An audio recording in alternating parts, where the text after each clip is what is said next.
议员李宗仁因为接到未少民众的反映，台南水仙境市场出现了中国的药品大威。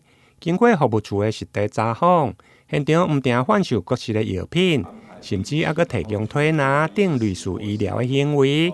警察有什么帮司法院进入报道等报条来宣传，这个中国的鸟鼠会医疗通证已经进入了台湾。水仙宫的市场里面，他就发现说，这个有这个中国进来的这个药品以外，然后还有类似推拿的这个字比较小啦，他们就有说，可以免费领取一些养生的课程啊，或者是加入创业行列。来学习这个治疗酸痛，然后欢迎加入这个乐心帮。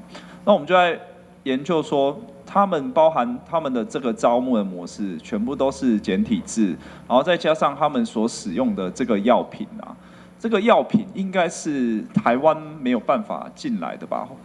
你觉得嘞？这样？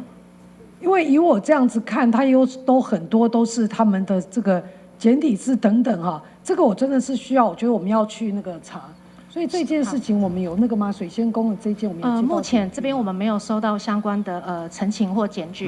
那会后我们会请同仁。议员除了质疑这药品是不是有合法的输入许可，甚至还佫拍出加入创业、分享趁钱等标语，恐惊会让民众面临被诈骗的疑虑。对此，卫生局嘛回应，会来加强稽查。至于教育训练的部分，会甲经发局市场处来研议。未来办理摊商讲习的时，会来加强宣导过去发生的违法样态，甲日相关的知识。不足的部分会再来盘点。台南新闻林彦根采访报道。